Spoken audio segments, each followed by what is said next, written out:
Police chokeholds and removes police officers' immunity from civil lawsuits. It, too, heads to the U.S. Senate. And with those votes, the House is adjourned for the rest of the week, in part over security concerns and intelligence suggesting there could be another assault on the Capitol on Thursday. The Senate is staying in town to consider, likely late Friday, the president's coronavirus stimulus package. Democrats must stick together to pass the $1.9 trillion bill. They need all Democrats on board just to approve the bill with a tie-breaking vote by Vice President Harris, unless they can coax a Republican or two to vote yes. Alaska Republican Lisa Murkowski is believed to be in play. She says Alaskans demand more aid. The senator described herself as, quote, "Listenin' Lisa." To quote moderate Democrats, people earning $80,000 a year or more won't qualify for $1,400 stimulus checks. Fox's Chad Pergram at the Capitol. America is listening to Fox News.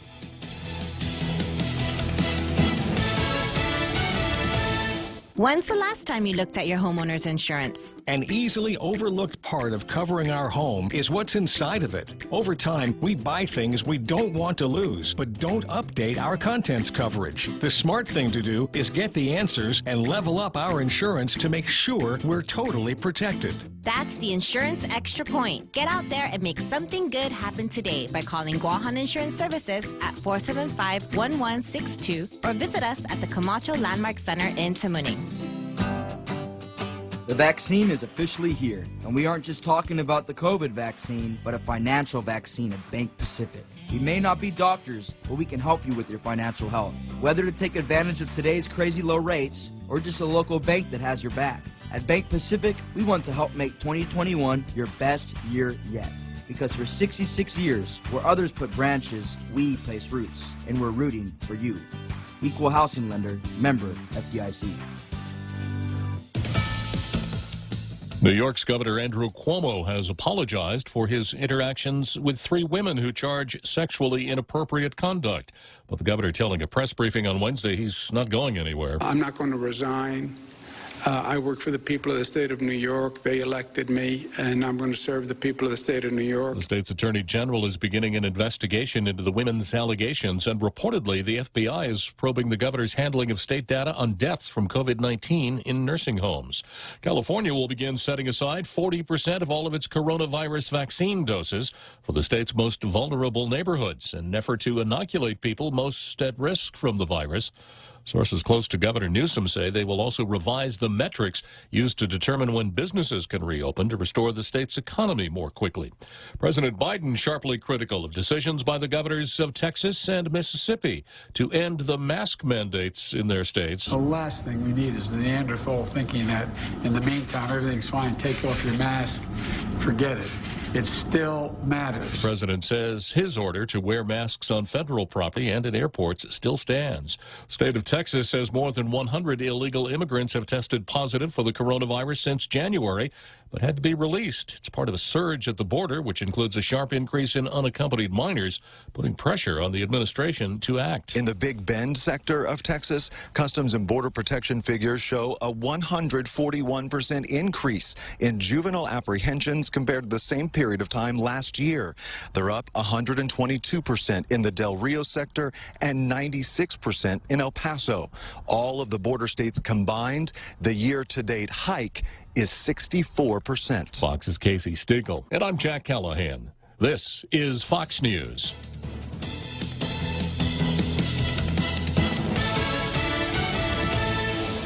Half a day. This is Jade Uggan from Security Title, and in celebration of Tomorrow Month, here is a tip on dealing with your land. You might be thinking of giving part of your property to your child or another family member. Once you have subdivided the property and recorded the map, you will also need to record the deed transferring the title. Just drawing the map is not enough to make sure they actually own the land. Protehi I Tanomu. When it comes to your family land, call the professionals at Security Title. We are here to help. Experience the Take Care difference. Take Care members can count on accessing a high-quality, credentialed network of on-island providers, including the convenient one-stop FHP Health Center and urgent care, access to an extensive off-island network of providers, and the island's largest offering of free fitness classes and health education programs. You can count on Take Care to deliver comprehensive, accredited insurance coverage and quality health care when and where you need it. Take Care. Our island, your health plan. Learn more at takecareasia.com. Hey! Big news! Now you can listen to The Point on radio.com. And radio.com gives you so much more. Local news stations give you what's going on in your community, yet national news from CBS, CNN, or Fox News Radio. Take a break with one of the hundreds of music, sports, and talk stations. Love podcasts? Radio.com has thousands of true crime, comedy, kids and family podcasts, and more. Listen anytime, anywhere. On your PC, smart speakers, and a variety of connected devices. Or download the Radio.com app now from the App Store or Google Play. Sunday brunch at Mezcla Chamorro Fusion Bistro is back. Come and enjoy Mezcla's true taste of Guam. Open for 2 seatings at 10:30 a.m. and 12:30 p.m. $28.95 for adults and $14.95 for kids 5 to 11 years old. Call 479-2652 or 2653 for reservations. Welcome to Tall Tales with Bob Klitzkie, the only show on talk radio where common sense is a lot more common. Phone lines are now open at 888-TALK. That's 888-8255. And now, The Point proudly brings you Tall Tales with Senator Bob Klitzkie. A well-regulated militia being necessary to the security of a free state, the right of the people to keep and bear arms shall not be infringed. Good way to start a program. In fact, it's such a good way to start a program, I start this one that way every single day. It's true, he does. And today I was honored by being invited to the Rotary Club of Guam to be the guest speaker. I kind of expected it because last week I got a phone call from a Rotarian, and in the background I could hear fingernails scraping the bottom of a barrel. Yikes. Nonsense. Must be having a hard time finding a speaker. So I addressed the Rotary Club, and I spoke on the topic, everything you wanted to know about decolonization but didn't know who to ask. And if you're a tailgater, you pretty much know the ground that I covered. But when I finished saying that, I also shared a tip with the Rotarians that might help them avoid some embarrassment. And what I suggested to them was that they spend a little time figuring how they would field a question that might be somewhat embarrassing to them. And the question was this: how do you avoid embarrassment when people say to you, "Why aren't you sponsoring Tall Tales?" And I didn't give them any suggested answers. So that's something that every business ought to have, spend some time on. Of course, the easy way is just to be a sponsor of Tall Tales. And one of the people there said, "Yeah, I'll do that." But the most interesting part of it was after I finished my remarks, and a short commercial there for Tall Tales and The Point, this guy said, "Why don't you tell us how you start Tall Tales every day?"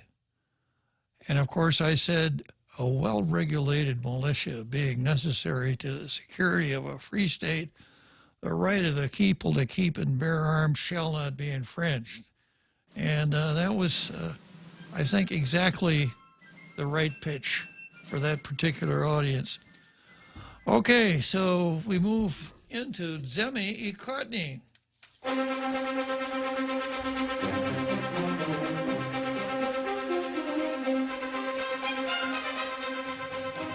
So today we've got Thomas K. Lew, L-E-W, an assistant clinical professor of medicine at Stanford. So, he's a high-powered dude, right? And an attending physician of hospital medicine at Stanford Healthcare. So he's writing instead of copying something from USA Today. And he says, just get vaccinated. If we had to mask, distance after shots, why take them? Because they stop severe Wuhan virus infections that lead to hospitalization, death. I have been seeing a lot of posts on social media these days disparaging the utility of Wuhan virus vaccines. They attempt to poke holes in the logic of these inoculations with innocuous sounding questions like, after the shot, can you still get Wuhan virus? Can you still pass the virus?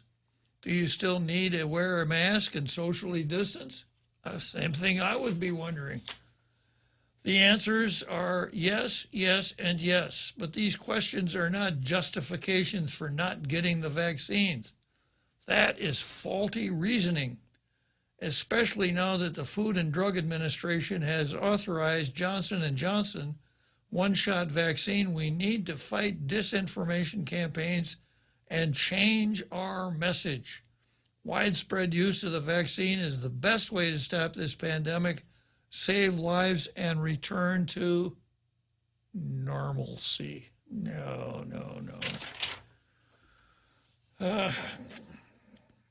Skipping to the punchline here, social media posts always end by asking you to do your research. I agree. We need to be well informed, but take recommendations from accredited scientists and doctors. That's how we know that the science is settled. All should be focusing on the message that these vaccines will end the pandemic sooner by reducing the chance of life-threatening Wuhan virus infections and ultimately saving lives. All right, nothing to see there. Let's keep moving. And now we have the Post. The Post does not have a barn burner today either. Lawmakers must find ways to support DYA and CPS efforts to help abused children. The Department of Youth Affairs has been making steady progress in reaching out to children at the heart of abuse or neglect referrals that were backlogged. DYA inherited more than 900 backlog cases spanning fiscal year 2020 going into the first quarter of the current fiscal year. For fiscal 2020 alone, there were 800 backlog cases, considering that there were 1,142 referrals. That means that about 70% of the cases referred to CPS hadn't been responded to. I got to ask, how does this happen? You know, nowadays everybody takes a shower, right? Most folks take at least a shower every day. But back in the day, a shower was a real luxury. You know, every house had a bathtub instead of a shower. And, of course, when you're a kid, a bathtub is a great place to play, right? Yeah. But even when I was young, I knew that if I turned the water on, when the water got up to the top of the level of the top of the tub, I would need to turn the water off. Because if I didn't, the water would overflow all over the floor, and guess who would be in a heap of trouble for that? So this is just kind of something that's hardwired into your head, that when you get too far out from something, you need to take action. You know that if you have, a backlog of 900 cases, you got to do something. Otherwise, you're like the kid sitting in the bathtub with the water running all over the floor. So with that 900 backlog of cases, the time that this should have surfaced and we'd be reading this report would have been when the backlog was 100 cases, not when it gets up to crisis proportions. The focus and effort given to this heartbreaking situation must be maintained, and with senators currently considering wage increases for nurses, perhaps social workers can be added to the fold to help with recruiting efforts. And now would be a good time to do it, considering budget discussions are expected to start soon. In addition, if the latest pandemic legislation under consideration in Congress becomes law, there's an additional $661 million in federal funding coming Guam's way, not to mention the earned income tax credit reimbursement for Guam, plus the new rainmaking device that will cause large amounts of cash to descend from the heavens to anyone who happens to be standing outside with a bushel basket. Good planning is really necessary here. Yeah. So I think there's a fair chance of the $661 million in federal funding, the earned income tax reimbursement. I think that's a long shot. And whenever we mention earned income tax credit, we have to mention the earned income tax credit payout. As I've explained before, the earned income tax credit is exactly that. Given the size of your family and the amount of your income, you're able to take a credit, which means a reduction of your tax liability. So if your tax liability were $1,000 and you had a $500 credit, that would reduce your tax liability to $500. Under ordinary circumstances, if your tax liability were $1,000 and you had a $1,500 credit, reduces your tax liability to zero, end of story. But the way the earned income tax credit is set up, the tax credit can cause a cash out if the tax credit is greater than your tax liability. And that's what most of our tax refunds are made of. $55 million worth of earned income tax credit cash outs. And for the curious, you may remember that I guess 3-4 months ago, I explained on the show why the government of Guam does not have to pay the cash out. I explained it in some degree, and for 2 or 3 years, the government of Guam didn't pay the cash out until the local legislature passed a law requiring that the cash out be paid. And that's where we've been for a long time since that time. Now, whether or not it should be paid out is a policy question, but I suppose just the natural tendency to enrich would suggest that better to pay it out and get reimbursed than to not pay it out at all. But I think the chances of it coming through are somewhere between slim and none, because I think what's going to happen, the House has already passed theirs. The Senate is working on their own relief bill, and there are differences between the two bills. So what happens very often is the House passes a bill, the Senate passes a bill. They're not identical. If they're not identical, they can't be sent to the president for signature. So what happens is there is a conference committee made up of members of both houses, and the conference committee knocks together a deal, deleting some things, adding some things, coming up with something that the leadership of both houses will buy. And oftentimes things like this earned income tax credit will be sacrificed in the name of equity, so to speak. That somebody in the one of the Republican conferees really wants something, and the Democrats would say, "Well, yeah, but you got to reduce this thing by $50 million. How are you going to do that?" Let me ask my staff here. Yeah. Oh, okay. There's this provision in here about an earned income tax credit reimbursement. We'll take that out. And away it goes. That's my sense of what may very well happen. So don't start spending that before it actually shows up. Back to the editorial. The delays were caused by a shortage of social workers at Child Protective Services, which falls under the Department of Public Health and Social Services. DYA Director Melanie Brennan said it was a long-standing issue made worse by the pandemic. The situation came to light in October when Catholic Social Services Executive Director Diana Calvo noted concerns that the reports they submitted regarding situations at the homeless shelter weren't being responded to. Some situations had been reported multiple times. I think I know Diana Calvo's middle name. It starts with a K. Karen. Yeah. Well, good for you, Diana.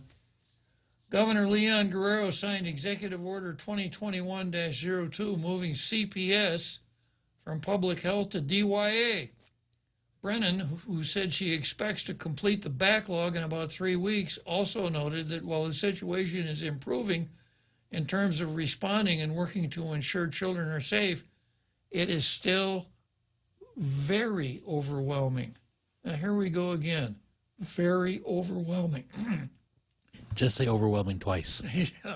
Yeah. Well, the fact that it's very, very overwhelming is somewhat unique. Yeah. So what you need to do is make the situation more perfect. Okay, and that's what DYA and CPS working together, she noted. DYA can't leave until CPS has onboarded new staff to take over the cases that we're currently managing and to really implement some of the recommendations that we see are still necessary, Brennan said. Among the recommendations is hiring new personnel to help fill 16 vacancies, which incidentally is more vacancies than there are warm bodies. Brennan has said 4 specific sections are the ones that have been overwhelmed for decades because of the complex nature of the work, high turnover rates, and burnout. The 4 sections with limited staffing are intake, 1 social worker, crisis unit, 3 social workers, investigation unit, 5 social workers, case management unit, 5 social workers. Brennan expects 2 social workers to join her team soon and is looking for additional social workers, but there doesn't seem to be enough interest to bring more people on quickly. I have to stop here and say there doesn't seem to be much interest on the part of the person that's in charge of Child Protective Services to accomplishing, I was almost going to say her mission, but I caught myself, accomplishing their mission. We don't even know the name of that person. But you know, when you're in an office and you smell smoke and you look and you see fire in the wastebasket, you don't put on your dark glasses and go on with your business. You call the fire department. When you're so short-staffed that you can't accomplish your mission, you bring it to you bring it up the chain of command. And maybe that happened and nothing happened. Hopefully, policymakers are paying close attention to how this partnership has likely saved the lives of children and looking into ways they can support CPS in the future. On Guam, we talk about how important children are to the community and to the future of the island. Let's start making their safety a priority. Now, we just talk about it. We really don't do anything about it. That last paragraph is actually really telling. Yeah. We often talk about how important children are, yet we abort them before they're born. Uh-huh. We don't take care of them when they are born. Right. And we never mind them until we put them in DYA. That's right. But it's our top priority. Yeah. You would think. Yeah. I was reading the story about our latest judicial nominee, Alberto Tolentino, and there was a quote from Lou Leon Guerrero dealing with Alberto, and she said, so I interviewed him, and I was quite impressed with the interview, especially his answer to my question. I asked him, tell me, Berto, why do you want to be a judge? And Alberto said, I just want to help the people of Guam.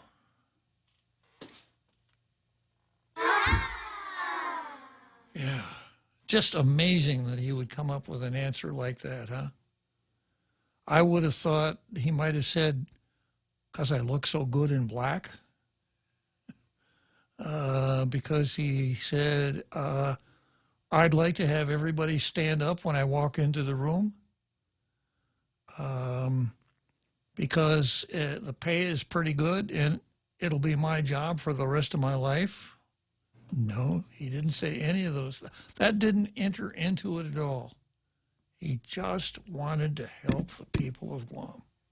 He gave the right answers in the interview. He gave the right answer, yeah.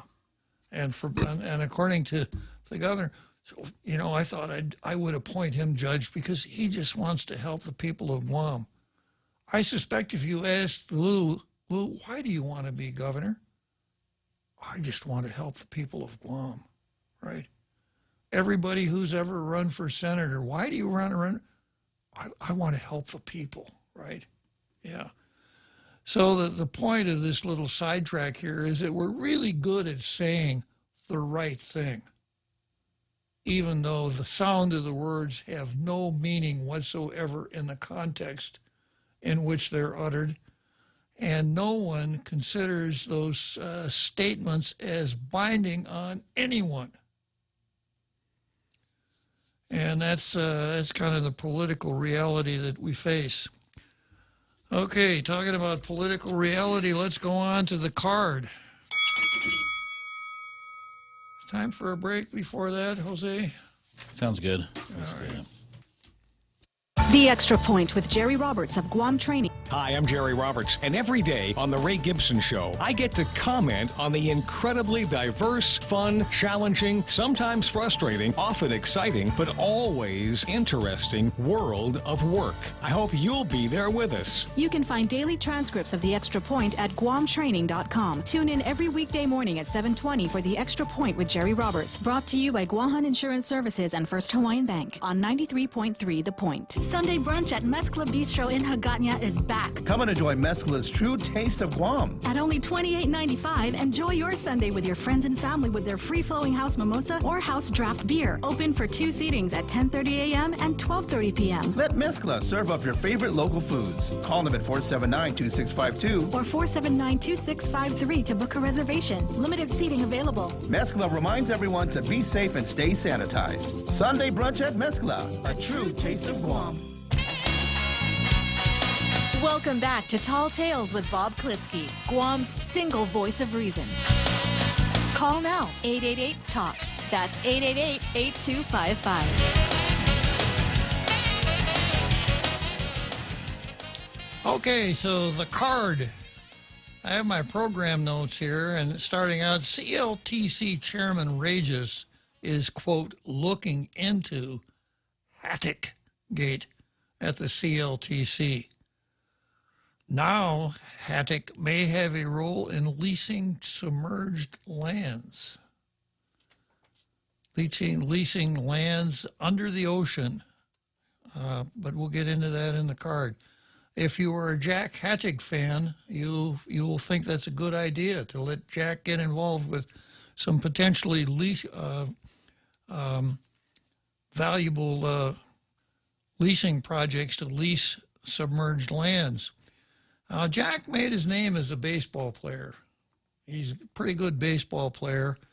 And, you know, usually when we think in terms of a person being a good baseball player, we think, well, yeah, he was really a good fielder. Maybe not such a great hitter, but he was a good fielder. Or guy was a great hitter. Not so strong in the field, but a great hitter. Jack was neither of those. Jack made his name stealing bases. Yeah. Okay.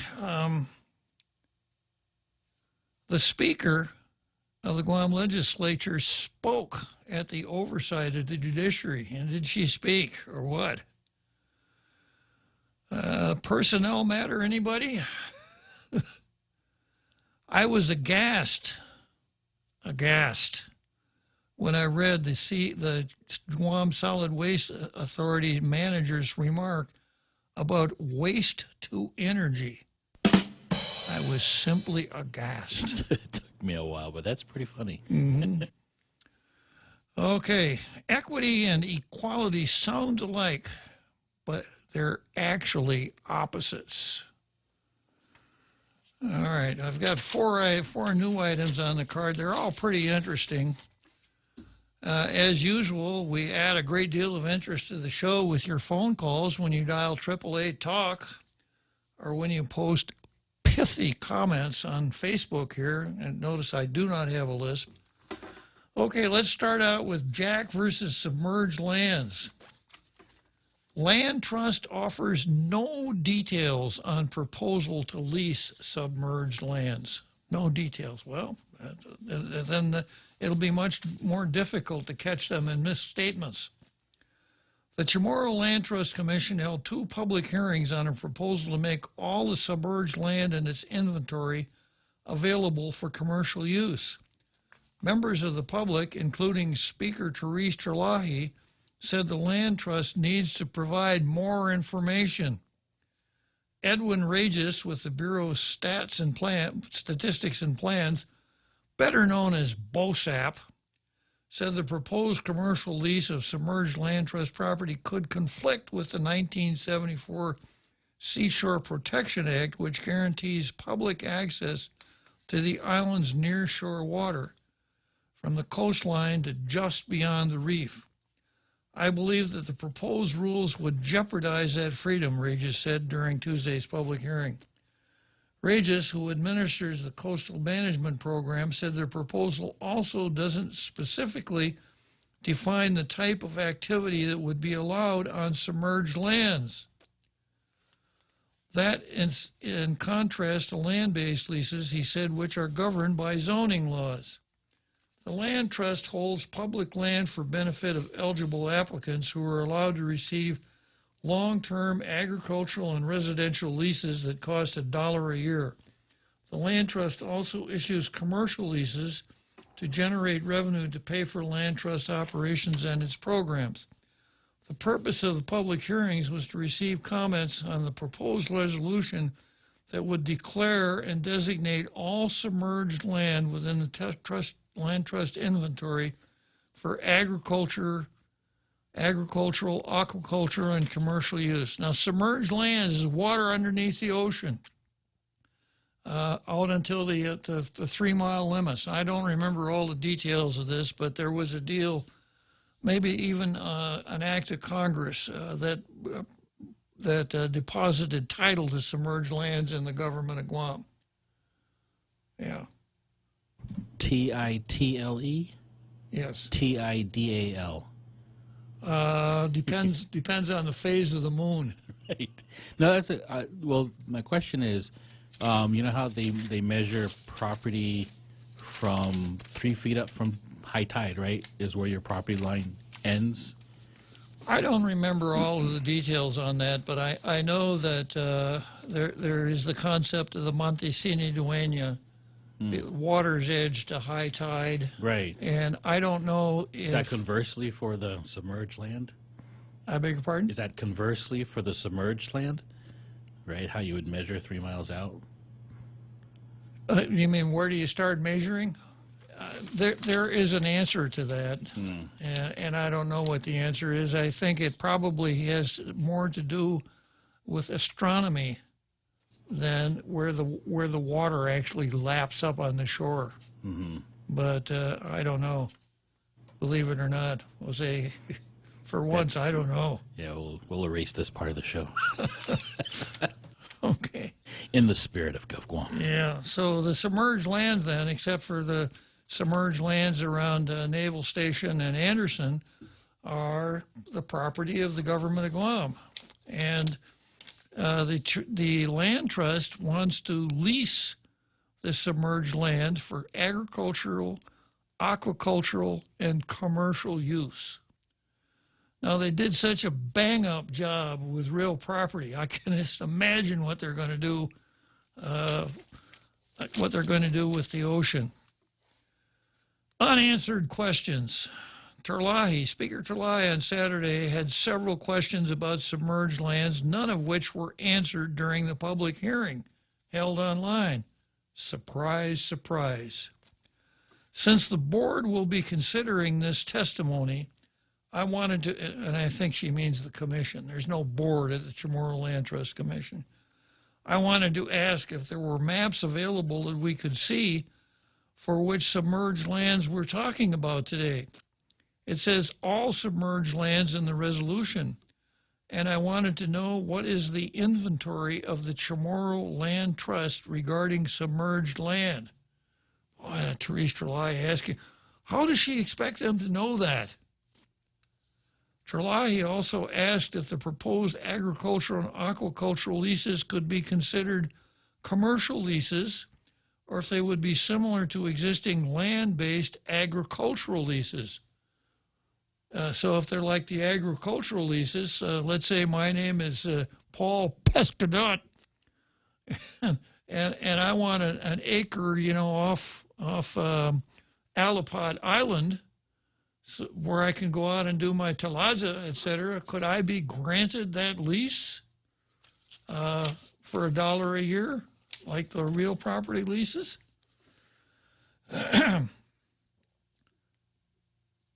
Finally, I wanted to get an idea of how the commission intends to value these properties for any of these types of leases, Terlahi said. Guam law states annual commercial lease payments for land trust property must be at least 10% of the property's value. Land Trust Administrator Director Jack Haddock, 3, told Terlahi the hearing agenda doesn't include a question and answer portion. Wow. He just thought he'd try it. Yeah, he didn't know. He didn't know if you can tell the Speaker of the Guam legislature to shut up, sit down and shut up. Who do you think you are making the rules? Yeah, but he just thought he'd try it. If it works, fine. If it doesn't, well, at least now we know for the future. But Haddock went on to say, but we thank you for asking your questions. He said, we have logged your inquiries, and we will be preparing our response to those. So he lets her go through all of this, right? And then when it's time to answer, he decides you can't do that. He didn't say it at the beginning when Therese started asking her question. He didn't say, oh, excuse me, Madam Speaker, but the agenda of this meeting does not allow for audience participation. I'm really sorry. Sit down and shut up. He didn't say that. He waited till she went through all her questions, figured he couldn't answer a single one of them, and then he said, the hearing agenda doesn't allow a question and answer portion. Yeah.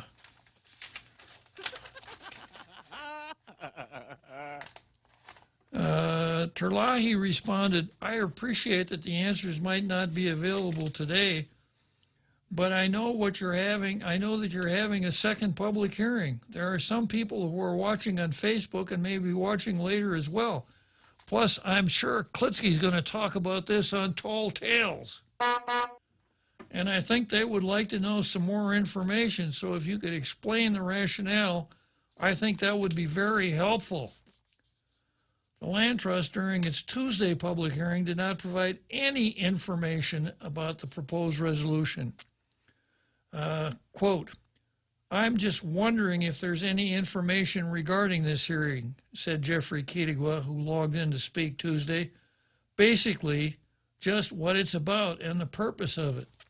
Haddock told Kitigwa the hearing didn't include a question and answer portion, and he referred Kitigwa to the Land Trust board minutes posted on the website for more information. This guy he's only been there for a little over a year, and he's already bureaucrat first class, you know? Yeah, more success having posted minutes answers questions than adequate. Really?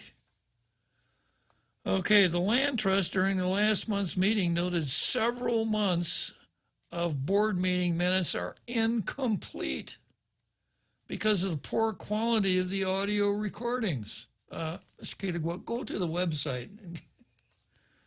Specific statements by board members were inaudible and not included in the adopted minutes. This just does, the farther we get into this, the worse it sounds. Just a few minutes ago, when I admitted that I didn't know something, you said we'd go back and erase that from the tape. Well, at the Land Trust, when they do the minutes, some of the things that people say are inaudible, so they don't make it into the minutes. Have you been advising these guys, Jose? I plead the fifth. It's unclear how much submerged land is in the land trust inventory. Before the public hearings, Hattig told the Pacific Daily News the Land Trust doesn't have an inventory of that land. Why should they? The total size of the Land Trust submerged land is relevant because Guam law prohibits the Land Trust from making more than 9% of its unused inventory available for commercial lease. Guam territorial waters, including submerged land, extend 3 nautical miles from the island's coastline. The Land Trust inventory includes all public land that's not specifically reserved for other government use, according to the Land Trust law. According to studies prepared by the federal government in connection with the military buildup, submerged land under local government control is mostly along the island's eastern and southern coast, including Agate Bay. Guam's submerged land along the western coast extends from Hagatna to just north of Tumam Bay. The submerged land around Naval Base and Apra Harbor and the submerged land on the island's northern end where Anderson Air Force Base and the new Marine Corps Base are located are under federal jurisdiction. Yeah. So they'd like to lease it out. They don't know exactly where it is. They don't know exactly how much they've got. They don't know exactly how much to charge for it. But they do know exactly what's on the agenda, and questions and answers are not on the agenda. That's for sure. GTA Teleguam last year approached the Land Trust about leasing submerged land in Agate and Tamuning for a proposed underwater telecommunications cable. The proposed leases, although discussed by the board. Come on, you guys, there's no board at the Chamorro Land Trust Commission.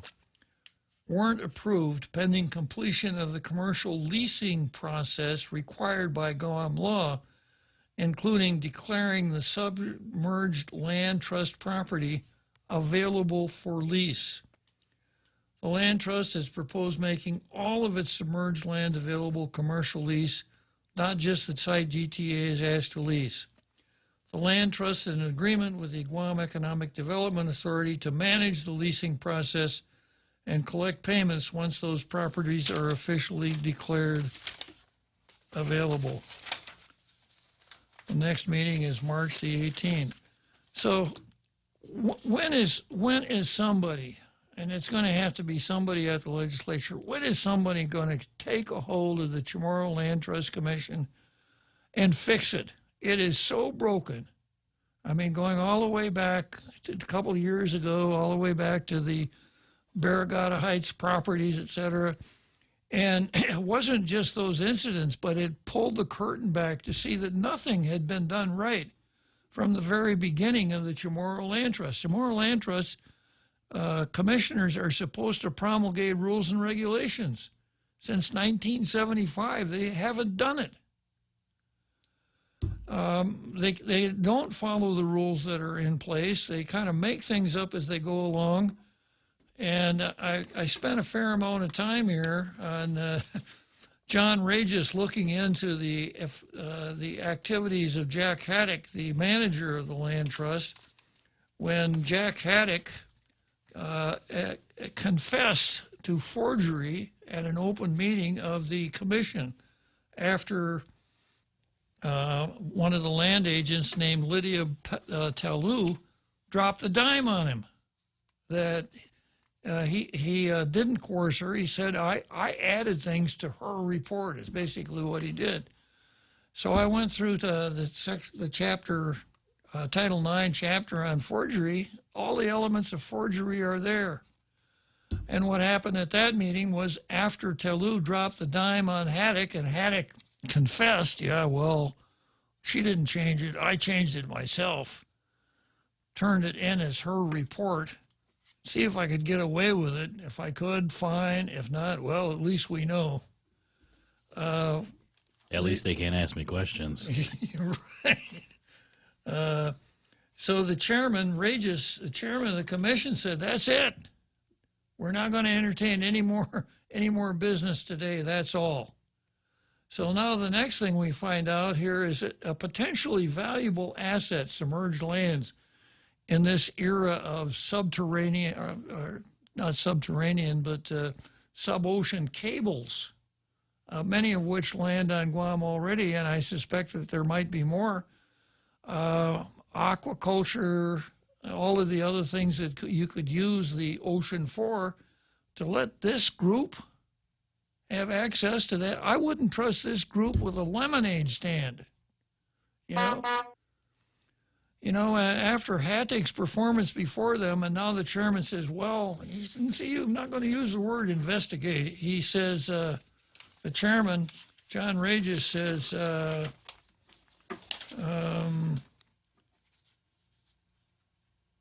Chairman John Regis says he's meeting with agency staff and will be developing a report for the commission. And later on he says, Regis was reluctant to label his meeting with staff an investigation. He didn't want to do that. He didn't want to hurt Hattick's feelings, right?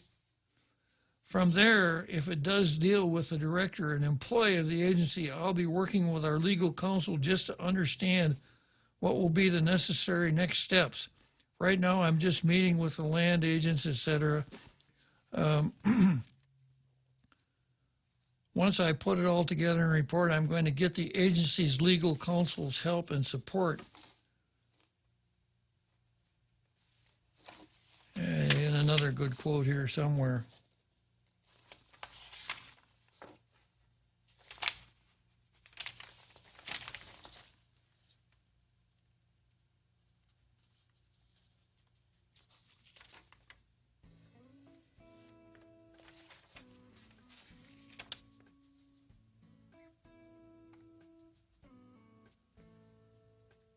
Okay, it's too early to presume there will be any disciplinary action, which is what he's saying is it's too early to presume that there won't be any disciplinary action, but what you should presume that anyhow. The work now includes reassuring staff that their work is appreciated, gathering broad feedback, including addressing what happened in February, and then reviewing the matter with legal counsel for further guidance. Regis still needs to meet with a couple more employees, but said he should be able to complete his work and meet with counsel before the March 8 meeting. Asked if the incident affected his trust in Hattick, Regis said, it has affected how he will be addressing matters with the administrator and the agency. And now here's the quote I was looking for. Quote, and being, a little bit more, giving it a little bit more scrutiny into the matters at hand. But again, the director serves a big purpose and a big role within the agency.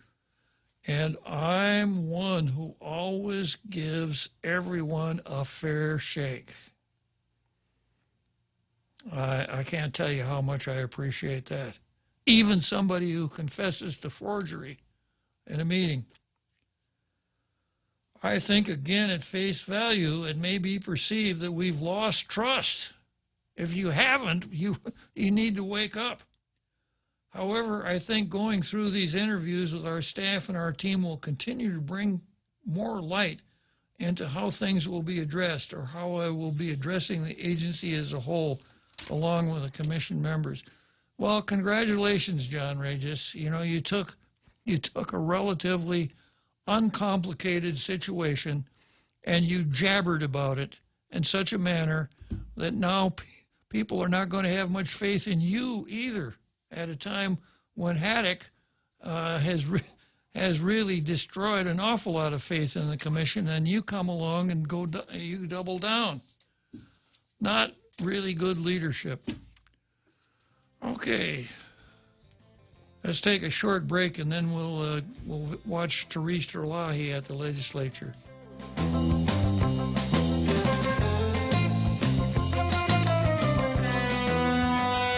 Half a day, this is Honey. Here at APL, our expertise and extensive network can help you grow your business and reach out to more global markets. As a responsible carrier, APL is also committed to a sustainable future, whether it's protecting the environment or investing our efforts in giving back to the community. Our dedicated teams in Guam, Saipan, and on U.S. mainland are here to support you. Call 588-4651 or visit apl.com. Howdy, folks. KFC's Colonel Sanders here. The largest selection of your seafood savories are back at KFC this Lent season. Popcorn shrimp, the wasabi fish sandwich, shrimp and crab Kellogg's wrap, and my personal favorite, KFC shrimp burger. Or treat the family with my breaded shrimp, fish fillets, and the seafood twister. The Colonel's famous original recipe, extra crispy and grilled chicken, are always available too. KFC, your place for Lent. It's finger-licking good.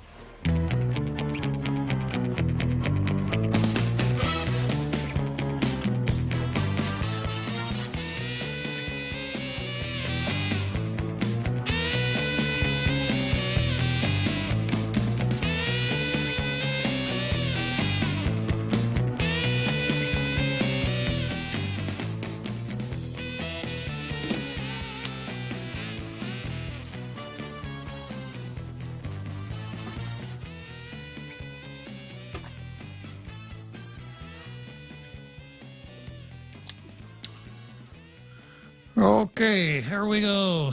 In about 8 more minutes till that big halftime show. The title of this article is from KOAM, Judiciary Holds Back on Misconduct Allegation Details Citing Ongoing Investigations.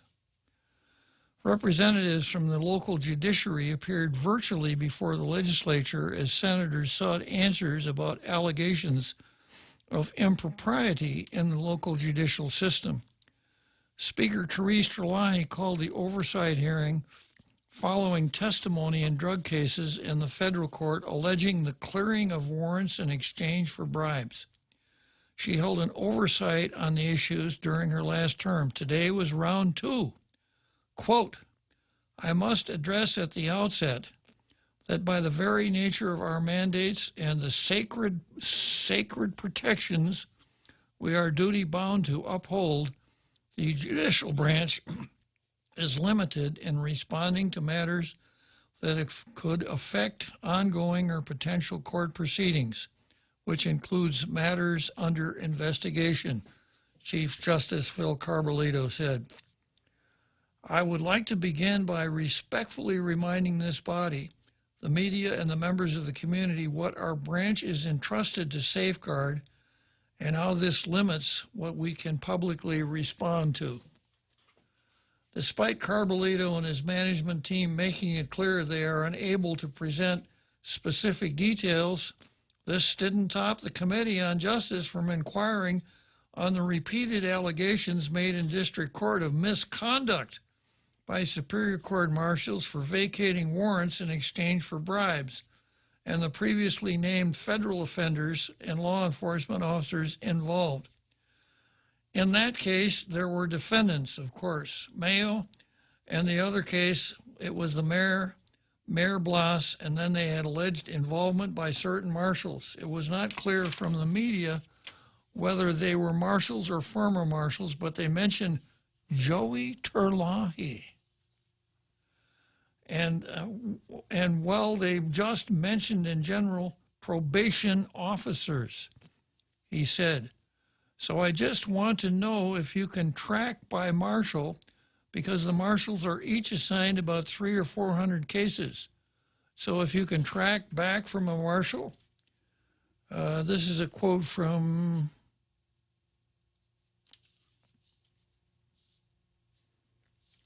Therese Terlahi. Senator Pito Terlahi also inquired about his son. Well, of course. Why else would he want to be on the committee?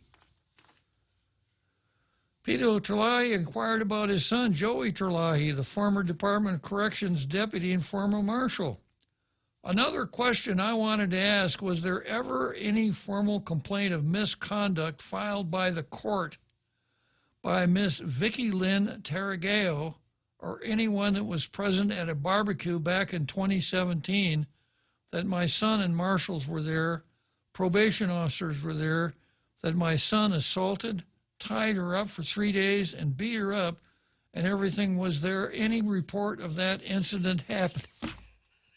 How was this allowed? Yeah, who's the chairman of that committee? I think it's Therese. Yeah. Unbelievable. So good testimony there, Senator Terlahi. Those were a few of the follow-up questions asked after the court's hour-long presentation of issuing and vacating process of both arrest and bench warrants and safeguard measures in place. It was learned that through their procedure, a single person and even a judge cannot vacate a warrant. It takes 3 divisions to vacate a warrant, with the entire process being tracked. Now, every time I've come up with this, I always mention this. Maybe what Blas was talking about was a parole violation. A probation violation, because lay people are pretty sloppy with their terms. So it may very well have been that what Blas was talking about was getting a person who was on probation off the hook for violating his probation. And they just used the term warrants because that's what they thought it was. I don't know. I'm just speculating. However, the judiciary's response to the legislature's specific questions referenced back to their presentation and shielded behind the matter under investigation. Quote, Senator, first of all, we can't comment as to any of the ongoing proceedings that are presently before the court. We are restricted from making any sort of comment whatsoever to any proceedings, Christina Baird, administrator of the court, said. Speaker Terlahi received a letter response from Attorney General Levin Camacho about 30 minutes prior to the hearing, confirming the Office of the Attorney General and the Guam Police Department are actively investigating the reports of alleged misconduct among law enforcement personnel. The letter states the agencies are limited in the information they can provide because of the ongoing investigation. Although one item on the agenda, Committee Chair Speaker Terlahi determined to have answered during this oversight hearing, was the subject of federal drug offender Mark Mayo's warrants allegedly wiped. Now, once again, I don't think wiped is the word that you should be using here. They wiped the warrant. So they held up the warrant, they got out a towel, and they wiped it. Yeah. But I think I understand what the writer is trying to say here. Addressing the question was Chief Probation Officer Rosanna Villagomez Ugun, who said due to Mayo having active cases, she is limited in publicly addressing the matter. So he must have active cases at the Superior Court. So I'm surprised that she would mention that. We aren't supposed to talk about these things. That's an investigation. Right? I can speak regarding certain matters of public record, including the existence of non-expunged criminal warrants and other documents that have been filed with the court, she said. After a thorough review of filed court documents and probation records in the judiciary's case management system and paper records from the probation division, I found nothing in Mr. Mayo's files that indicates warrants were treated in a way that is inconsistent with the processes described by Magistrates Judge Jonathan Quad in his presentation. So she did check out the probation division's papers also. When the allegations of impropriety first surfaced in former Jonia Mayor's Jesse Blas' September 2019 arraignment, okay, let's come back to the judiciary right after our big halftime show. Parts of this and everything else we seek to do are not easy. But people are going to remember how we showed up in this moment, how we listened to them, not specialists, to them, and how we took action. Assuming all of the Senate Democrats vote for the bill and all of the Republicans vote against it, they'll still need a tie-breaking vote from Vice President Harris to get the bill passed. When it comes up Friday, Republicans expected to ask that every word of the bill be read aloud before a final vote. The House has adjourned for the week early after Capitol Hill police say they've been given an intelligence bulletin suggesting the Capitol building could be the target of more violence on Thursday.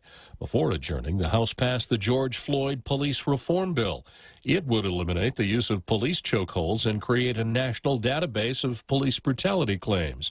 House Majority Whip Congressman Steny Hoyer. This bill speaks to the values of America, that we cannot take lives without cause. And the House has also passed a sweeping election reform measure, which would increase mail-in ballots and limit the purging of voter rolls. But House Minority Leader Kevin McCarthy says the Democrats are just trying to protect themselves. They would take the Federal Election Commission, which is made up of an equal number of Republicans and Democrats, and then now give the Democrats the advantage. So they can go in and fine only the Republicans. They are so concerned about losing their majority, they're trying to consolidate this power. That's exactly what they're doing. The bill is not expected to pass the Senate unless the filibuster rule is removed. America is listening to Fox News. Chili's has the seafood you crave and the flavors you love this Lenten season. Indulge in delicious Lent-friendly soups, salads, appetizers, and entrees, like our loaded baked potato soup, quesadilla explosion salad, our savory Cajun shrimp pasta, or our mouth-watering grilled ancho salmon. Ask about our black bean burger options, like our tasty mushroom Swiss or old-timer with cheese. This is a limited-time offer, so hurry in and enjoy all the tasty Lent options this Lenten season. We're located on the second floor of Two Montans Plaza. At Chili's, savor the moment. The vaccine is officially here, and we aren't just talking about the COVID vaccine, but a financial vaccine at Bank Pacific. We may not be doctors, but we can help you with your financial health. Whether to take advantage of today's crazy low rates, or just a local bank that has your back. At Bank Pacific, we want to help make 2021 your best year yet. Because for 66 years, where others put branches, we place roots, and we're rooting for you. Equal housing lender, member FDIC. California reportedly about to make changes in its coronavirus policies to make it easier for businesses to reopen, and planning to allocate 40% of its vaccine doses to neighborhoods that are home to people considered most at risk of contracting the coronavirus.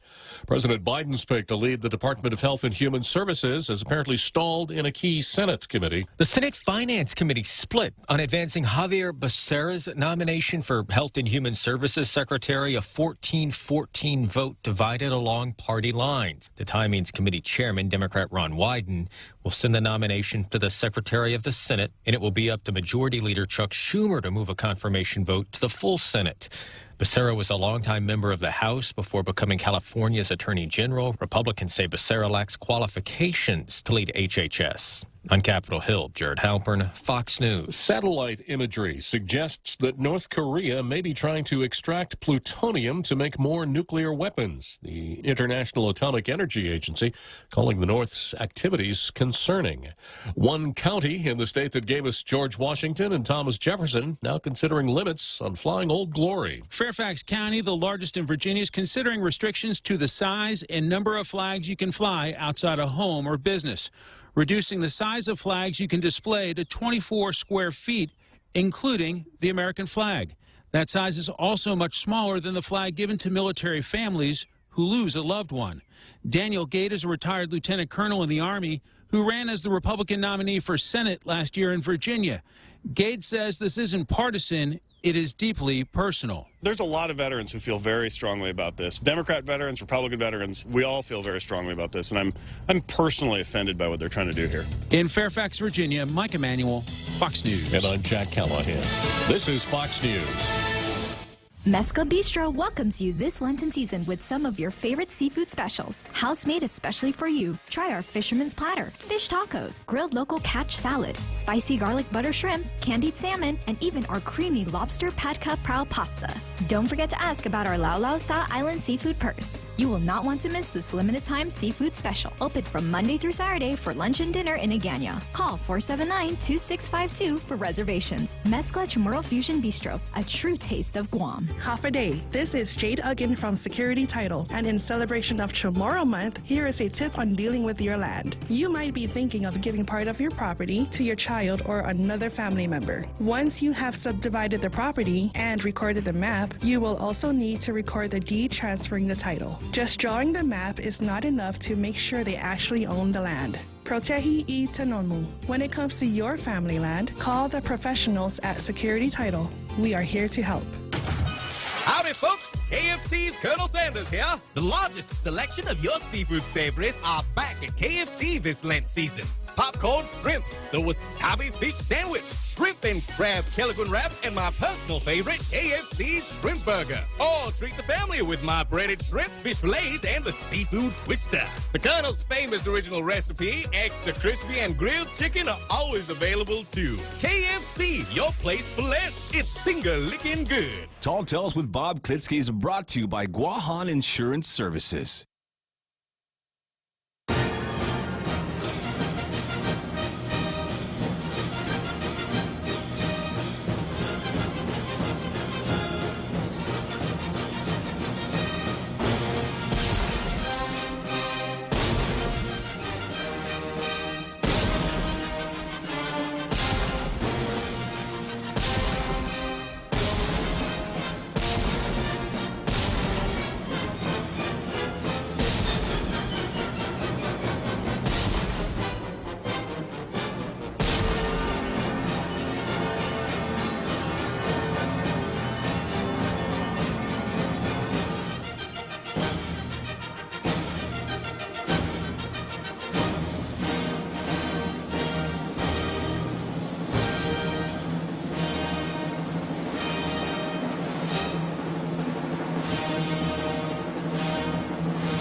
So, time for that big halftime show. It played. All right. Well, I have a really good excuse for not being here during. Well, anyhow, where was I here? What story was I telling? I was working on this story that ran in KUAM about the court, and I left off with the letter that Speaker Talahi got from the Attorney General saying that the Attorney General and the police department are investigating alleged misconduct among law enforcement personnel. Although one item on the agenda committee chair, Speaker Talahi, determined to have answered during this afternoon oversight hearing was the subject of federal drug offender Mark Mayo's warrants. She talked to Rosanna Villagomez about that. And then going on, when the allegations of impropriety first surfaced in former Jonia Mayor Jesse Bloss's September 2019 arraignment, the Legislative Committee called for an oversight hearing which occurred in December 2019. At this time, the judiciary agreed to conduct an internal investigation, although, as stated by Speaker Terlahi this afternoon, the legislature never received any updates or findings. We appreciate and respect that we are and ought to be accountable to our sister branches and to the public regarding how we use appropriated funds as to our processes and procedures in general, the chief, as a chief judge, but the Chief Justice said. This accountability and transparency does not, however, require us to answer publicly specific matters that are the subject of ongoing internal investigation, especially to matters that we, as a court of justice, will ultimately be called to pass judgment on. As stated in the hearing by Marshal of Courts Chief Troy Pangilinan, there are over 2,000 warrants pending action. All right, so, and I have another story here that ties into it, I think.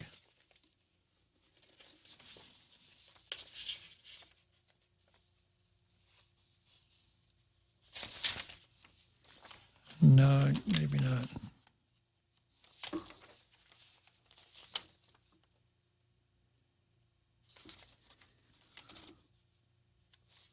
Yeah, I've spent a lot of time talking about Chief Ignacio and how he has the ability to open mouth and insert foot. And I just don't have a whole lot of confidence in his willingness to do the job here. I have a feeling that we have the John Regis approach. We see all of these things, but, well, you know, we have to find some way not to make hard decisions. That kind of an approach. And it wasn't that long ago when Chief Ignacio said that he didn't have jurisdiction over the judiciary. You'll recall that, causing me to send a FOIA asking him to provide public records showing that he did not have jurisdiction over the judiciary. And I still have his answer right here. Your records request for no later than close of business February 28, you are required to email to me all public records that show that you do not have jurisdiction over the judiciary. This is what Chief Ignacio said. We have completed our search for records response to your records request, unable to locate any records to answer your Freedom of Information Act request. So he just made it up because he didn't want to. You know, I really don't want to do anything over at the court. You know, they're a separate branch. They have judges over there, and you know, I just no, I don't have jurisdiction there. And of course, I hypothesized the possibility that something happens, like a judge murders his law clerk, and somebody said, "Call 911." 911. This is Chief Ignacio. Well, we just had someone shoot a law clerk over here at the court. Oh, I'm sorry, sir. I can't help you. I don't have jurisdiction at the judiciary. So we have the ineffectiveness of Chief Ignacio. He's the guy that wanted patrol checks on his own house when he thought somebody was going to steal his motorcycle. You remember that? And then we have Levin on a jet plane, who is really good at joining in class actions brought by other attorneys general and doing things like that, but doesn't seem to be all that interested in local matters. Now, those two guys are the ones that are going to be investigating. And then we have the Chief Justice saying, folks, if you get ticked off when someone won't answer because you get the personnel routine run around, you ain't seen nothing yet. We have a sacred duty not to talk about anything. So we had really damaging information coming out from Mayo and in the Jesse Bloss matter from FBI agents. testifying in public of what's going on. And if anybody understands the concept of confidentiality at the judiciary, I think I've got a pretty good handle on it. Judges don't talk about pending cases. They ordinarily don't even talk about cases that are over. It's not the kind of thing that they do. And when it comes to internal procedures with respect to warrants and things like that, there are good reasons not to go public with that. However, I would be much happier if the judiciary approached the matter from this standpoint. What can we say? What information can we make available to the public? And how do we do it in such a manner that stays within the realms of judicial ethics and procedures? But I'm afraid that where most people start out, I don't know about the Chief Justice here, but where most people start out, certainly the CCU approach seems to be when there's a request for information, counsel, come over here quick. Figure out some way that I don't have to deal with this. I don't want to answer this. Is there some law that says I don't have to? As opposed to, counsel, I just got this request for information. Can you help me figure out a way that I can respond? Because it's really serious when criminals start accusing law enforcement personnel of corruption, and that's exactly where we are. If it's groundless, then we need to know right away. If there's substance, we need to know that right away. But the whole thing was so suspicious when the Joey Terlahi matter came out on day one from the testimony of an FBI agent, and the next day, Joey Terlahi resigns as Deputy Director of Corrections. Joey Terlahi having been a deputy marshal. And then we have his father, of course, who makes everything better. Yeah, did anybody make a report of these false accusations relating to my son? Did they make a report of that at the court? No? Well, then I guess it didn't happen. So this is the kind of thing where leadership, real leadership, will carry the day. But avoidance of the problem is only going to make it worse. And I have to applaud Therese Terlahi, the speaker. There's no good politics in this here for her. There's nothing for her to gain. And of course, she is a lawyer, and lawyers want to have a good relationship with the court. That just goes without saying. So we need some people. We need somebody who pulls their hat down over their eyes, is wearing dark glasses and are out looking around trying to catch somebody doing something wrong. Because the suspicions here take on a life of their own if someone doesn't do something to allay the suspicions. And I think that's where we are right now. I, of course, will watch this like a hawk. Okay, let's go on to the next item on the card. And this is the one that I was really aghast when I read the words waste to energy. This is a story that ran in KUAM, a Nestor Licanto story. Gov Guam recyclable waste piling up. GSWA manager says waste to energy could mitigate. The trash is piling up, specifically the recyclables.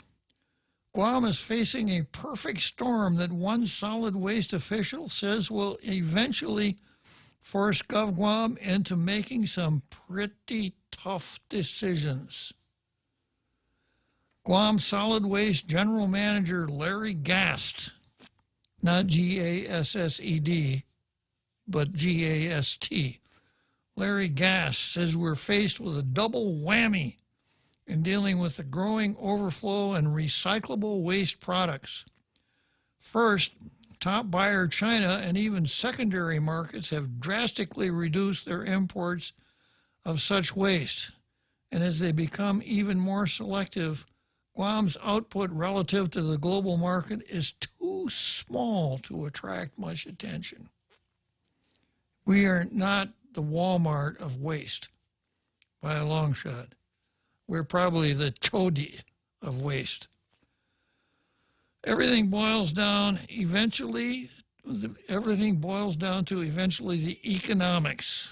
And if our Carl were here with us, he would remind us of one of Thomas Sowell's pronouncements, and that is, there are no solutions, there are alternatives.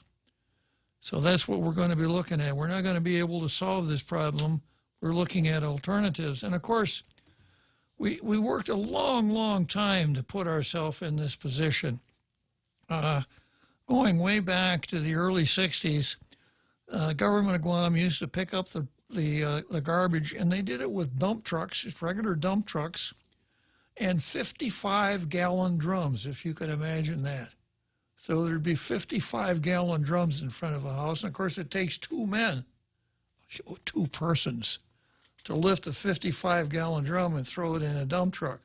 So it was pretty primitive, and we've come a fair ways since then. But with respect to the dump, what started out as a valley is now turned into Mount Trashmore. And, you know, about every 2 or 3 weeks, every 2 or 3 years, there would be a huge kerfuffle. We've got to close the ORDOT dump. And there was one, I can't remember who it was, one director of public works who got tired of hearing it, and he said, starting Monday, the ORDOT dump is closed. We're going to padlock the gates. It's closed. He couldn't do that. He had to open it up because you don't close the dump unless there's an alternative. So we stumbled along and kept that dump open right up until the time that the feds forced us to close it. And now, mixing a metaphor here, some huge chickens are coming home to roost. Everything boils down eventually to the economics, Gass said. Everything is working against us right now, even the price of oil. You look at plastics. If petroleum is below $60 a barrel, Gass said, it's cheaper to make it out of raw materials than it is to recycle it. So apparently when oil sells for more than $60, it makes sense to take plastic and reconstitute it into some kind of a product, a petroleum product. When cheap oil is cheap, it doesn't make sense. Alternatives. Gast adds that GSWA tried to do its part to remove the recyclable waste, but that too became untenable. And when I was paying $8,000 to $10,000 a ton for recyclable plastics to get off island, and it would only cost me $175 a ton to bury it, it doesn't take long. So in order to pay to ship the plastics off islands was costing them $8,000 or $10,000 a ton, and taking it down to Luzon is $175 a ton. Pretty easy. But burying it at the Luzon landfill is not a great option either. Space is limited and at a premium. It is not Guam Solid Waste function to create recycling opportunities, Gass said. Our responsibility is collect it and give it to somebody to sort it and market it. Rock in a hard place, Gass admits, but he knows of one way to mitigate. I've been slapped on the hand many times for saying this, but waste to energy could be Guam's biggest solution. Where have you heard that before, Jose? Right here. Right here on Tall Tales. That brings up a whole separate issue that there's been debated and litigated for years. Guam does have a waste-to-energy contract with GRRP company signed with GITA many years ago. And I've got to refresh my recollection on the card here. The card lists this item as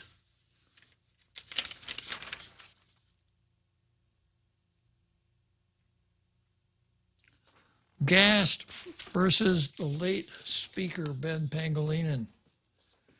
Yeah. This brings up a whole separate issue that's been debated and litigated for years. Guam does have a waste-to-energy contract, which the GRRP signed with GITA many years ago, but the late legislative speaker, Ben Pangilinan, so objected to the terms of that, he pushed through a law making incineration illegal on Guam. And as the recyclables pile up, Gast and other proponents are also concerned that all of the goodwill that's been gained in recent years isn't lost. We really want people to keep the recycling mindset, though, because once people give it up, it's hard to get back into the system again. So waste to energy, just stated in simple terms. Let's do this. Let's take the trash and separate the trash out. All the stuff that'll burn, like plastic burns like heck, a lot of BTUs in a plastic fire. So we'll burn all of the stuff that'll burn. We'll heat water with the flames. Heating the water will cause the water to turn into steam. With steam, we can turn a turbine, and a turbine will turn a generator, and we can generate electricity. So we could develop a revenue stream from our trash instead of spending $10,000 a ton to send it off island.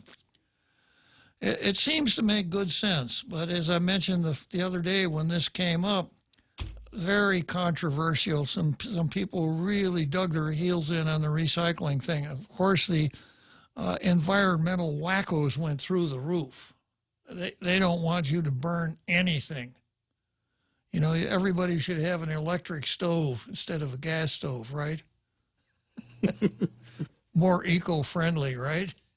What creates that electricity? Yeah. So there was that. Ken Leon Guerrero, who is a tailgater, had a pretty large part in the opposition to the whole waste-to-energy thing. It bogged down into some personalities. Wagdi Gurgis was the face of waste-to-energy, probably not the most popular guy that ever was connected with Guam. And Ben Pangilinan took it as almost a crusade to make sure that we wouldn't have waste-to-energy. And then it got tied up in legislative gubernatorial rivalries, Carl Gutierrez, Ben Pangilinan, etc. And as the story here says, we wound up with a statute that says waste-to-energy is illegal. And then we have a pending lawsuit, and Judge La Morena's order that the parties enter mitigation and try to settle a lawsuit. And I think the chances of that happening are somewhere between slim and none. But in the meantime, the Luzon landfill continues to fill up, and it costs millions of dollars to develop one more cell of that landfill. And if the waste-to-energy thing worked, and I understand that the technology has greatly improved since we first started talking about waste-to-energy. You're not putting arsenic gas into the atmosphere or something like that. That it's safe, reliable, perhaps not a profit center.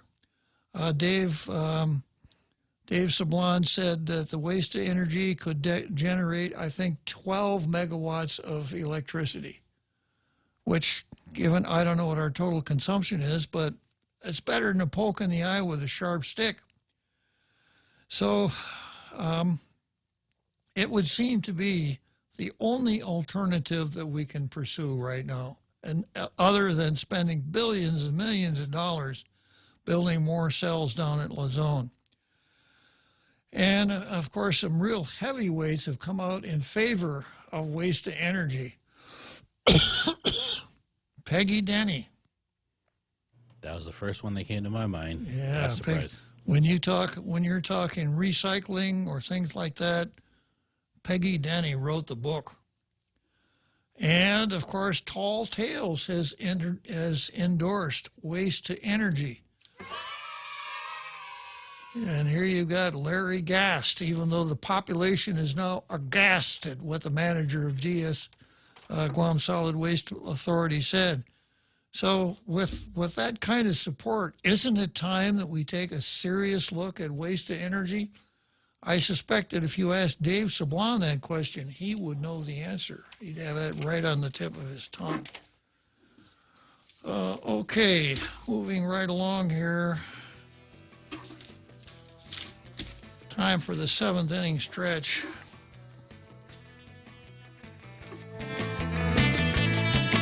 The Extra Point with Jerry Roberts of Guam Training. Hi, I'm Jerry Roberts, and every day on The Ray Gibson Show, I get to comment on the incredibly diverse, fun, challenging, sometimes frustrating, often exciting, but always interesting world of work. I hope you'll be there with us. You can find daily transcripts of The Extra Point at guamtraining.com. Tune in every weekday morning at 7:20 for The Extra Point with Jerry Roberts. Brought to you by Guahan Insurance Services and First Hawaiian Bank on 93.3 The Point.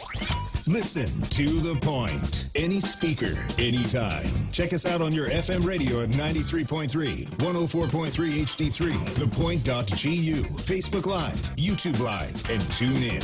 And announcing radio.com. Download the app and hear The Point. Get the latest news, sports, entertainment, and more. On demand. Your phone is digital. Your life is digital. And we are too. 93.3, The Point.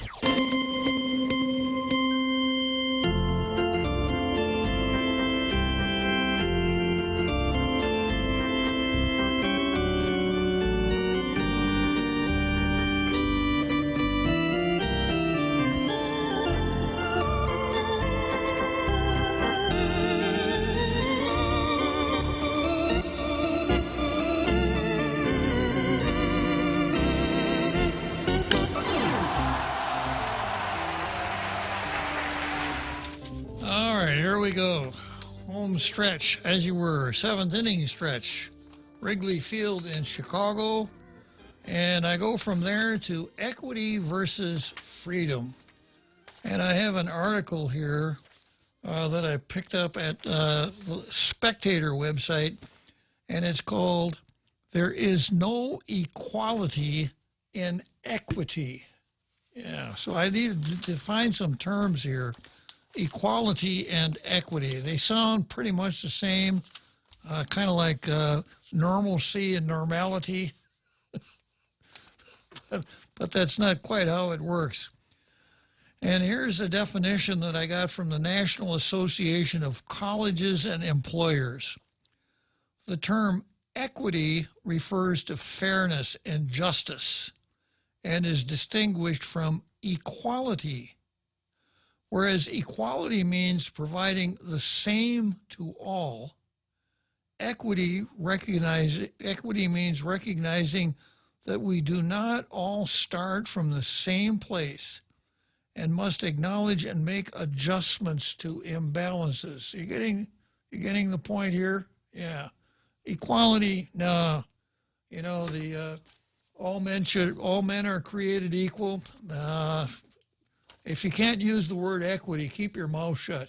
So equality is the U.S. Constitution, and equity is John Lennon's Imagine. Yeah, exactly, yeah. Great tune, horrible lyrics. Really.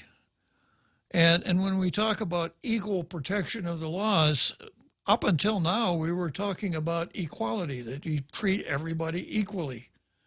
But of course the hard left, the neo-Marxists in our government, the Democrats, are selling us now on equity instead of equality. So going on with this definition here, let's see. Equity means recognizing that we do not all start from the same place and must acknowledge and make adjustments to imbalances. The process is ongoing, requiring us to identify and overcome intentional and unintentional barriers arising from bias or systemic structures. Now, this is the National Association of Colleges and Employers, so they're everywhere. Everywhere. They've infiltrated everything. So this all sounds really great. the idea that some people, we don't all start at the same place and we've got to make adjustments. But who gets to decide what adjustments need to be made? And who pays for the adjustments? You don't want to talk about that. So here's this article from Spectator. It's hard to keep them all straight, but among the many diktats, D-I-K-T-A-T-S, diktats, something from der Deutsch, emitted by the Biden administration during the first days in office, one deserves special commendation for its brazen mendacity. I mean the executive order on advancing racial equity and support for underserved communities through the federal government. The key word, as we've heard over and over again these last few weeks, is equity. The diktat, parenthesis, a more accurate term for what is happening than executive order, promises a comprehensive approach to advancing equity for all by affirmatively advancing, well, equity. Okay. So it promises a comprehensive approach to advancing equity for all by affirmatively advancing equity. Now, if you think you discern a whiff of tautology, you're right. You don't use the word you're defining in your definition. Yeah. A dog is a four-legged animal that's not a cat because it's a dog. Good definition. Okay. You are also right if on second sniff you catch the acrid smoke of contradiction. We're advancing equity for all, you see, but we're doing it by affirmatively advancing an ambitious whole-of-government equity agenda catering to historically underserved populations, to wit, and this is what the executive order says, Black, Latino, Indigenous, and Native American persons, Asian Americans and Pacific Islands, and other persons of color, members of religious minorities, lesbian, gay, bisexual, transgender, queer persons, persons with disabilities, persons who live in rural areas, and persons otherwise adversely affected by persistent poverty or inequality. So we're going to cure this with an equity approach. You might like the soothing strains of the word equity. The first definition in my dictionary says equity is the state, ideal, or quality of being just, impartial, or fair. And that's just what the Biden dictate says. The term equity means the consistent and systematic, fair, just, and impartial treatment of all individuals. But then it goes on to specify that by all individuals, it means some individuals, Black, Latino, etc.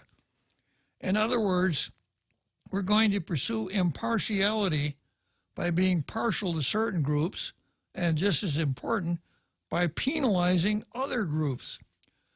You should not be surprised by this semantic sleight of hand. It is a staple in the armory of totalitarian enterprise. George Orwell gave a classic expression to the gambit in Animal Farm, his book, Animal Farm. The comrades were used to seeing the slogan, quote, "All animals are equal," emblazoned in large white letters on the side of the barn. But then one day they noticed the addition of a codicil. All animals are equal, but some animals are more equal than others. If you object, but that's not what equal means, then you have a lot to learn about the logic of leftist redress. an element of reversal, of things turning into their opposites, is always at the heart of the program, things turning into their opposites. So it is with affirmative action, the obvious precursor to Biden's equity wheeze. Affirmative action was announced as an initiative to promote equality, but it wound up enforcing discrimination precisely the grounds that it was meant to overcome. The whole history of affirmative action is instinct with that irony. The original effort to redress legitimate grievances embodied, for instance, in the discriminatory practices of Jim Crow, soon mutated into new forms of discrimination. In 1941, Franklin Roosevelt established the Fair Employment Practices Committee because blacks were openly barred from war factory jobs. But what began as a presidential executive order in 1961 directing government contractors to take affirmative action to assure that people be hired without regard for race, creed, color, etc., soon resulted in the creation of vast bureaucracies, the Equal Opportunities Commission, dedicated to discovering, hiring, and advancing people chiefly on the basis of those very qualities. White is black. Freedom is slavery. Without regard came to mean with regard for nothing else. Had he lived and see the evolution of affirmative action, Alexis de Tocqueville would have put such developments down as examples of how in democratic societies the passion for equality tends to trump the passion for liberty. Yeah. Everybody can't be equal if everybody's free. Somebody's going to be restricted. The effort to enforce equality often results in egregious inequalities he would have understood to be part of that tutelary despotism which extends its arm over society as a whole. It covers its surface with a network of small, complicated, painstaking, uniform rules through which the most original minds and the most vigorous souls cannot clear a way to surpass the crowd. The best way to understand the Biden diktat about equity is to see it as an extension of Barack Obama's ambition, announced on the eve of the 2008 election, to, quote, fundamentally transform the United States of America. And that's, I think a lot of people just let that go by. Well, yeah, transform it, we'll make it better. Yeah, transform it along the lines of neo-Marxism is actually what he meant. Very clear. A transformation he aimed at accomplishing in part by spreading the wealth around. That was one of his quotes. Joe the Plumber called him on that, if you remember Joe the Plumber.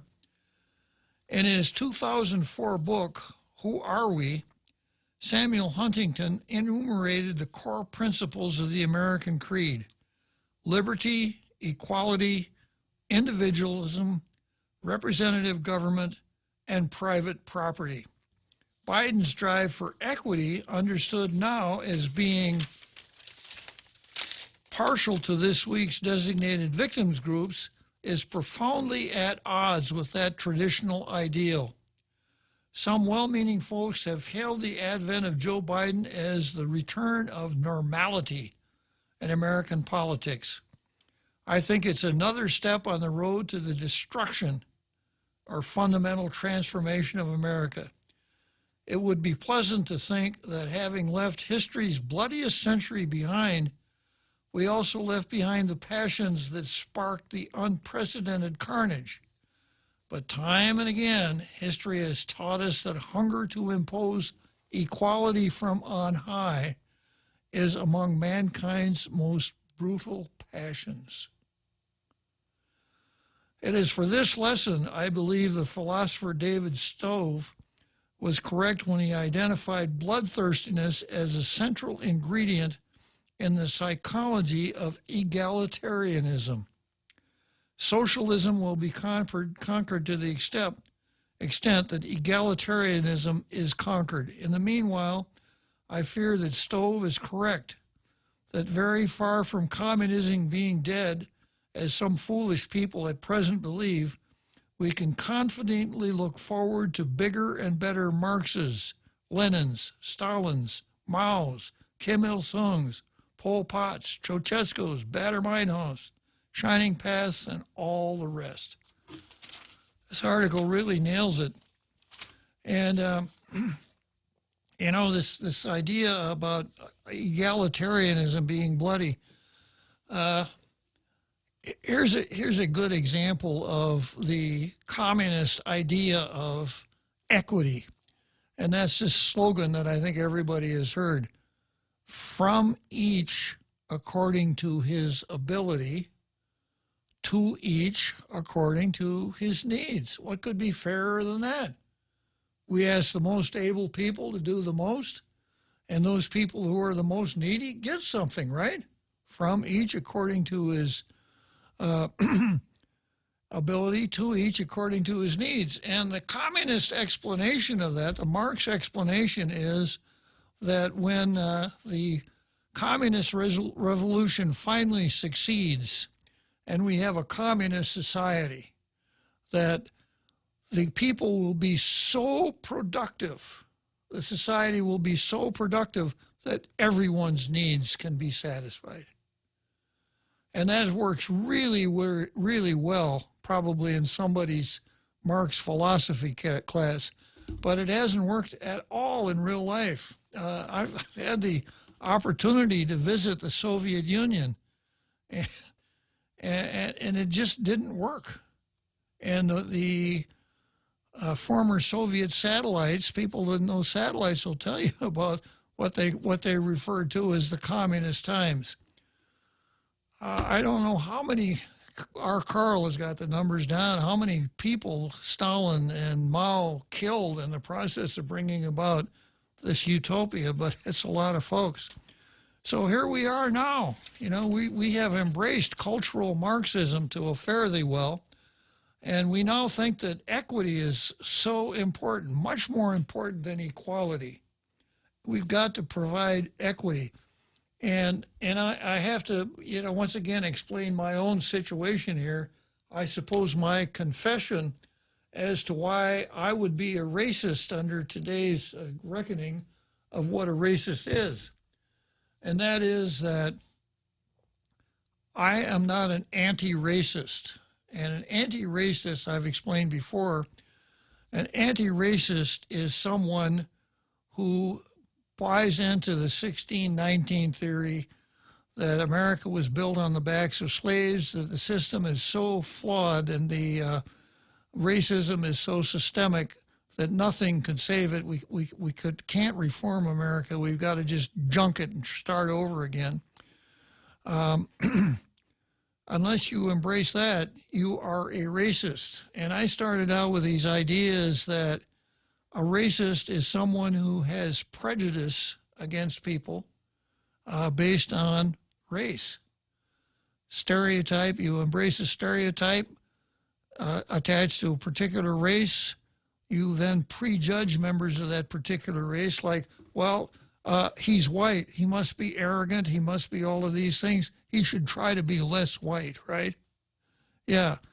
And then because you have acted on the stereotype by being prejudiced, you discriminate against that particular race. That's what racism used to mean. It doesn't mean that anymore at all. So my own ideal, I remember Brown versus Board. I was in high school when Brown was decided. And my own idea as I got older and started thinking about these things, I was thinking, you know, what would really be where we should be is that we don't care what color people are, that everybody has an equal chance to everybody else. And the government becomes colorblind. You know, the government doesn't ask on a form, what is your race or whatever. The government is colorblind.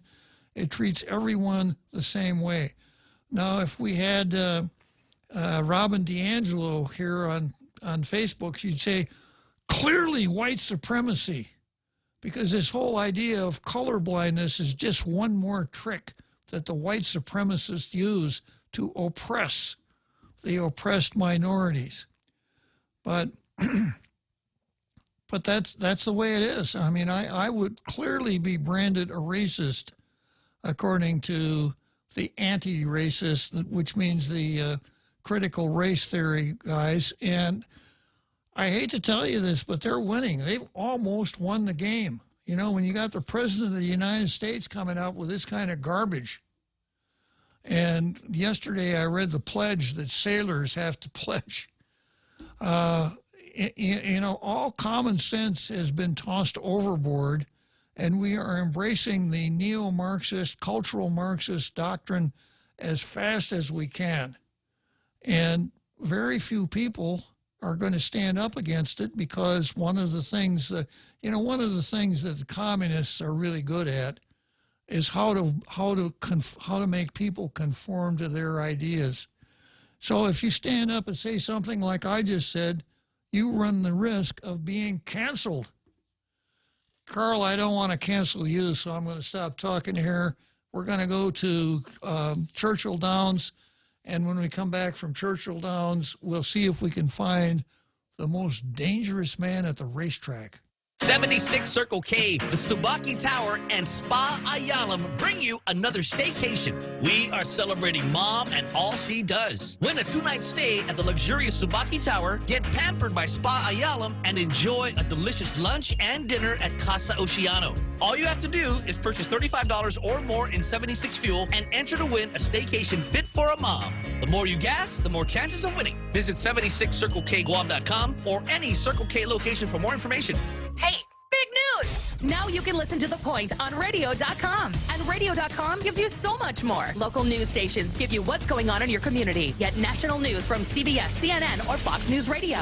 Take a break with one of the hundreds of music, sports, and talk stations. Love podcasts? Radio.com has thousands of true crime, comedy, kids and family podcasts, and more. Listen anytime, anywhere. On your PC, smart speakers, and a variety of connected devices. Or download the Radio.com app now from the App Store or Google Play.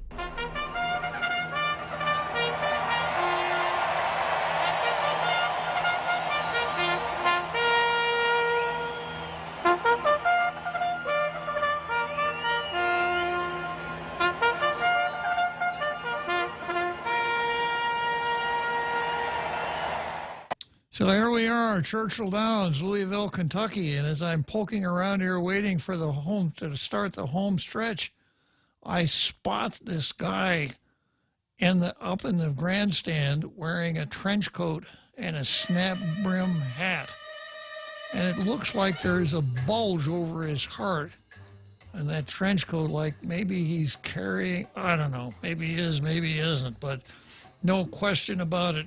He's the most dangerous man at the racetrack today. Good afternoon, Carl. Hey, good afternoon, Bob. Yeah, I just wanted to weigh in on that communist slogan. What is it? To each according to his needs, from each according to his ability, or vice versa. Yeah, vice versa. I thought of a quote by our favorite economist and social philosopher, Thomas Sowell. The most basic question is not what is best, but who shall decide what is best. And there's been over 25 attempts at socialism/communism, the attempt at heaven on earth.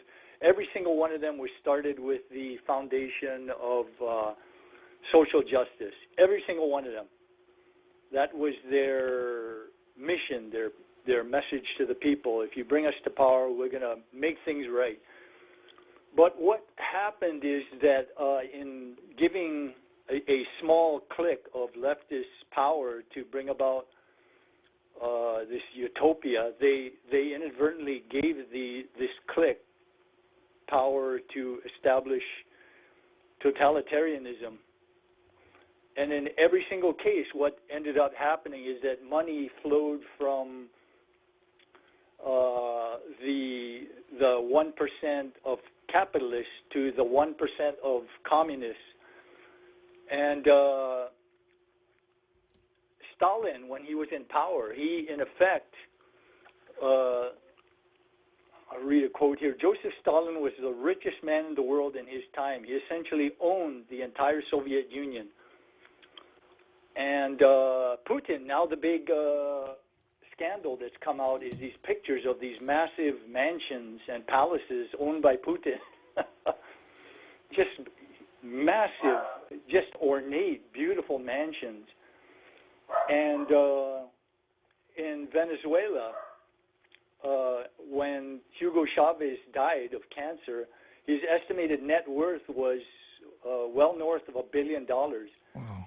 A few years later, his daughter, a Forbes article came out, and her estimated net worth was over $4 billion. Mm-hmm. And over and over and over, every single case, it flows to a rich elite in the Communist Party. And the same is true with the Chinese communists also. The money is owned by a tiny elite of rich old Chinese men, billionaires. So that's the irony of this, is that in both cases, capitalism and socialism, or communism, you're dealing with socialism/communism. You're dealing with human nature, and human nature is greedy. You know, the difference is in capitalism that in most cases the capitalists are forced to serve human needs, provided they don't participate in crony capitalism, and seek protection from competition or to confiscate other people's property. As long as they remain, as long as they are forced to serve the public need, the public, the masses can run them out of business, and thousands of multi-million-dollar, multi-billion-dollar businesses have been downsized and run out of business because other companies came along and found a better way to provide service. But it's we think we want to bring about a world without greed, but you're dealing with human nature, and human nature is what it is, and just becoming socialist or communist isn't going to change that. And see, Carl, that's the difference between us and them. We start out with the proposition that there is such a thing as human nature, and it doesn't change. It will always be the same. The guys on the left say, well, yeah, that's true, but with the right governmental institutions, we can change people. And that's how we're going to get to this ideal society. But, of course, we have to have a large, strong government in order to do that. And that's where socialism comes in, If everybody has everything, then greed has no place. Yeah, that was the point of two of Thomas Sowell's most important books. One of them is A Conflict of Visions, and the other is A Vision of the Anointed. But that was his key point in both of those books, that the left believes that human nature is perfectible. And like you said, the problem is that we don't have the right people in power, the intellectuals usually, and we don't have the right institutions. And if we just would establish those right institutions, everything would go great. Thomas Sowell became a Marxist at 19. He remained a Marxist all the way through his 20s. He was a Marxist when he went into Milton Friedman's economics class.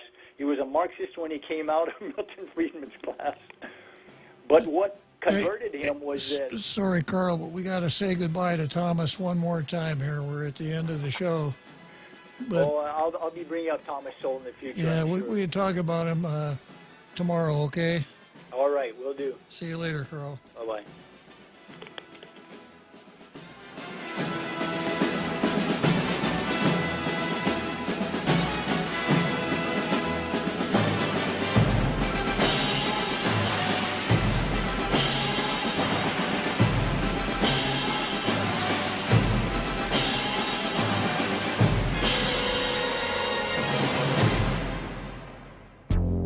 The Point is KUSG, Hagåtña, Guam, 93.3 FM and 104.3 HD3. Washington braces for possible trouble. I'm Jack Callahan, Fox News. After intelligence reports suggested a possible plot to breach the U.S. Capitol building today. The U.S. Capitol Police say they're prepared for any potential threats toward members of Congress or the Capitol complex itself after getting intelligence that shows a possible plot that could be carried out today. Fox News confirmed that there are specific concerns about the Three Percenters, a right-wing extremist anti-government militia movement, but that there appears to be no uptick in hotel occupancy or flights into D.C. There was also less detail in the threat than in the one from the FBI the night before the January 6th Capitol riot. Fox's Tanya J. Powers, as a precaution, the House has adjourned for the week, but only after passing a sweeping election overhaul measure. H.R. 1 updates voting procedures and gives the power to draw congressional districts to independent commissions instead of individual states. Democrats argue the moves would prevent partisan gerrymandering and counter efforts by Republicans they see as limiting voting rights. But Republicans say the reforms would strip away ballot safeguards and make it easier to commit fraud or tamper with the process, with 20 GOP states' attorneys general denouncing the measure, calling it a, quote, disaster for election integrity. Fox's Sean Lenchel, and they've approved the George Floyd police reform bill that would create national standards for police training and outlaw police chokeholds. Senate Democrats making changes to shore up the president's coronavirus stimulus package. President Biden and Democrats in Congress agreed to tighten income caps on relief payments included in the nearly $2 trillion COVID relief bill.